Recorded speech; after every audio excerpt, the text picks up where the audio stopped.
AP PCC మాజీ అధ్యక్షుడు రఘువీరారెడ్డి ఒక పొలిటికల్ బ్రోకర్ అని మంత్రి పెద్దిరెడ్డి రామచంద్రారెడ్డి కామెంట్ చేశారు. అనంతపురం జిల్లా రాప్తాడు సిద్ధం సభ వద్ద ఆయన మీడియాతో మాట్లాడుతూ తనపై రఘువీర చేసిన కామెంట్స్ మీద తీవ్రంగా స్పందించారు. నేను హత్యలు చేస్తే ఒక చోట అయినా నాపై కేసులు ఉండాలి కదా అని ప్రశ్నించారు. కిరణ్ కుమార్ రెడ్డి, రఘువీరారెడ్డి లాంటి ముఠాలు కాంగ్రెస్ లో చాలా ఉన్నాయని రాజశేఖర రెడ్డి గారికి మడుగులు వత్తేవారన్నారు. కానీ ఆయన చనిపోయాక జగన్ పై విమర్శలు చేస్తూ కుట్రలు చేశారన్నారు. మా జిల్లాకు ఇన్ఛార్జ్ మంత్రిగా ఉండి కూడా కనీసం నా నియోజకవర్గంలో కూడా పర్యటించలేదన్నారు. అలాంటప్పుడు ఆయనకి నా గురించి ఏమి తెలుస్తుందని పెద్దిరెడ్డి ప్రశ్నించారు. నేను కూలీలు చేశారు అని నిరూపిస్తే రాజకీయాల నుండి తప్పుకుంటామని సవాల్ విసిరారు.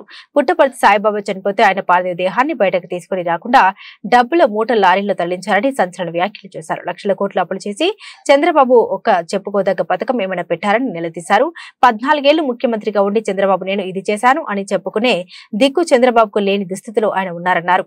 ఇసికి నాపై ఫిర్యాదు చేయడం వల్ల నాకేం నష్టం లేదని, నేను ఏ తప్పు చేయలేదని పెద్దిరెడ్డి స్పష్టం చేశారు. మొదటి నుంచి వీళ్ళు ఒక ముఠా ఉన్నారు. కిరణ్ కుమార్ రెడ్డి, రఘువీరారెడ్డి ఎవరైతే రాజశేఖర రెడ్డి గారికి అడుగులకు మడుగులొత్తి రాజశేఖర రెడ్డి గారు చనిపోయిన తర్వాత పార్టీ ఫిరాయించి వాళ్ళ కుటుంబానికి వ్యతిరేకంగా పనిచేశారు.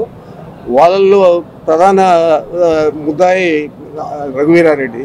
నా గురించే రఘువీరారెడ్డికి ఏం తెలుసు అని మాట్లాడతాడు. మా ఇన్ఛార్జ్ మంత్రిగా ఉండి కూడా మా జిల్లాలో ఎప్పుడు కూడా నా నియోజకవర్గంలో కూడా పర్యటించలేదు. అతనికి ఏం తెలుసు నా గురించి? ఏదైనా ఉంటే నిరూపించమని చెప్పండి, రాజకీయాల నుంచి తప్పుకుంటాను. కాంగ్రెస్ పార్టీకి వెన్నుపోటు పొడిచింది రఘువీరారెడ్డి, కిరణ్ కుమార్ రెడ్డి, ఇంకా ఎవరెవరైతే రాజశేఖర రెడ్డి గారు మడుగులు దొక్కుతూ ఉన్నారో వాళ్ళు వెన్నుపోటు పొడిచారు. మేము పొడలేదు. మేము కాంగ్రెస్ పార్టీని బతికించాం.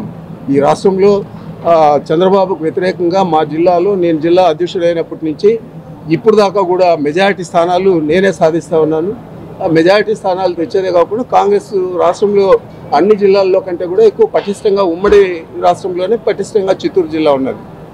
మరి ఇతను ఆ కాన్స్టిట్యున్సీలో డిపాజిట్ కూడా తెచ్చుకునే పరిస్థితి లేదు. మరి మీరు నిలబడండి, అతను నిలబడండి, డిపాజిట్ తెచ్చుకోమని చెప్పండి. ఫస్ట్ రాజశేఖర రెడ్డి గారి పేరు చెప్పుకొని వేల కోట్లు దోచేసుకొని సాయిబాబా చనిపోతే 5 రోజులు ఆ బాడీని తీయకుండా ఇంకో రేపు ఎల్లుండి అని చెప్పి లారీల్లో తరలించారు వీళ్ళందరూ డబ్బులంతా. మీ జిల్లా వాసులకే ఎక్కువగా తెలుసు దాని గురించి. రఘువీరారెడ్డి ఒక పొలిటికల్ బ్రోకర్. అతని గురించి నేను మాట్లాడడం ఎందుకు? ఇప్పుడు చంద్రబాబు, పవన్ కళ్యాణ్ పాడే పాటే ఆమె కూడా పాడుతూ ఉన్నారు. ఆమె గురించి ప్రత్యేకంగా మనం చెప్పనక్కర్లేదు. నోటికి వచ్చింది మాట్లాడే పరిస్థితి అతనికి ఉంది. రకమైన పిచ్చి అనుకుంటా నేను. ఆ విధంగా మాట్లాడుతూ ఉన్నాడు. వాళ్ళ ఫాదర్ కంటే చెత్త క్యాబినెట్ పెట్టుకోవాలన్న ముఖ్యమంత్రి రాష్ట్రంలో ఎవరు లేరు. అన్ని లక్షల కోట్ల అప్పులు చేసి ఏదైనా ఆయన పేరు మీద ఒక పథకాన్ని రాష్ట్రానికి ప్రజలకు ఇచ్చారా? లేదా ఏదైనా ఒక ప్రాజెక్టు నిర్మాణం పూర్తి చేసి ప్రజలకు అంకితం చేశాడా? 14 సంవత్సరాలు ఉన్నాడు. మరి 5 సంవత్సరాల్లోనే రాజశేఖర రెడ్డి గారు జలయజ్ఞం పేరుతో 1 కోటి ఎకరాలకు సాగునీరు ఇస్తానని 85% పూర్తి చేశారు. మరి అతను చెప్పుకోవాలంటే ఇవన్నీ పాతవన్నీ చూస్తే అతను మాట్లాడగలుగుతాడు. పవన్ కళ్యాణ్ చెప్పినా, షర్మిలమ్మ చెప్పినా, ఇంకా వాళ్ళకు వంత పలికే కమ్యూనిస్టులు కానీ ఇంకెవరు చెప్పినా కూడా నేను ఒకటే చెప్పదలుచుకున్నాను. ఈ రాష్ట్రంలో ప్రజలకు నచ్చిన పరిపాలన ఈ 5 సంవత్సరాల్లోనే ఇవ్వడం జరిగింది జగన్మోహన్ రెడ్డి గారు. ఈ మాట ఎన్నికల తర్వాత మనం రిజల్ట్స్ చూసి మనమే డిసైడ్ చేస్తాం.